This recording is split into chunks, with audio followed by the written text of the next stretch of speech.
अस्सलाम वालेकुम नाज़रीन, मां आहियां तव्हांजो होस्ट ऐं दोस्त राहिल जोखियो मौजूदु आहियां साउंड ऑफ सिंध जे बहितरीन ऐं ख़ूबसूरत प्रोग्राम में। ऐं मूंसां गॾु जेको आहे तमामु ख़ूबसूरत चेहरा हूंदा आहिनि सिंध जा।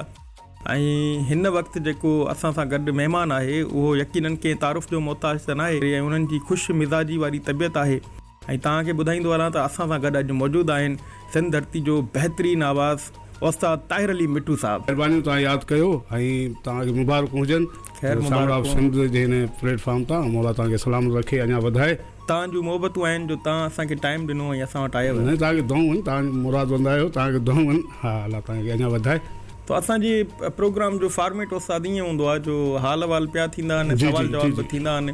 ऐं हालांकि ही सभिनी जेको आहे न नाज़रीन खे ख़बर आहे तव्हांजे बारे में, पर छा आहे जो असांजो हिकिड़ो फॉर्मेट आहे जंहिंजो इहो आहे त तव्हां जेको आहे न पंहिंजो तारुफ़ पाण करायो त तव्हांजो असली नालो छा आहे, तव्हां कहिड़े शहर खां असुल बिलोंग कयो पिया, किथे रहो पिया, अॼुकल्ह छा पियो थिए। मुंहिंजो नालो ताहिर अली चांडियो जेको बेसिकर आहे। बाक़ी मूंखे बाबा काज़ बख़्श मिठू वरी पुटु करे पालियो, हुन जो आऊं अहसान मंद आहियां। मौला साईं हुनखे ख़ुशि रखे, आबाद रखे, जंहिंसां मुंहिंजी पहचान बिल्कुलु ताहिर मिठू इन फन जी दुनिया में।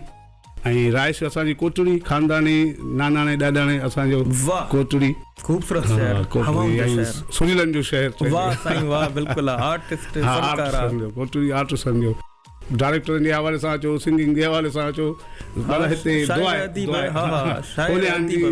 बुखारी जी माना हिते सभिनी जिन ते असां हाज़िरियूं भरे हिन मुक़ाम ते, ऐं उन्हनि जूं दुआऊं आहिनि, उस्तादनि जूं दुआऊं आहिनि ऐं तव्हां प्यारनि जूं दुआऊं आहिनि। बिल्कुलु इहा आहे। ऐं इन में को शक न आहे यकीनन त तव्हां उन नौजवान फनकारनि मां आहियो जिन जे अॻियां लाज़मी उस्ताद लॻंदो आहे। हा, त असल में ईअं थींदो आहे।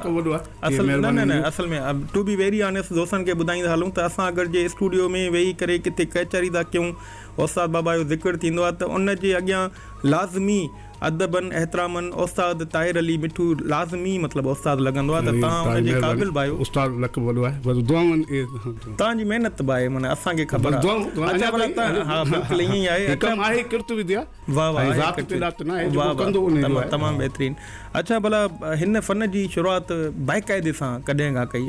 हीअ त हूअं ई बचपन में, छा जो असांजो नानाणो घर सेरनि लाॾनि जे हवाले सां बि मशहूरु, उन हवाले सां बि माना रत में इहा शइ त हुई हिकिड़ी। अच्छा, तव्हांजे खानदान में ॿियो को फनकार हुयो भला? फनकार न, ईअं असांजो वरी नानाणो घराणो मुगुरमान, उन हवाले सां वरी नानी मुंहिंजी हूंदी, उन्हनि सां अब्दुल्ला ख़ान जो वालिद साहिबु शहनाई बि वॼाईंदो, उहा नानी हकी सॾबी जेका मेहंदी नथू शाह बुखारी जी निकिरंदी हिन सां गॾु, मेहंदी सां गॾु माना मुते सां ॻाइणु वॾो ॾुखियो आहे, उन्हनि सां गॾु।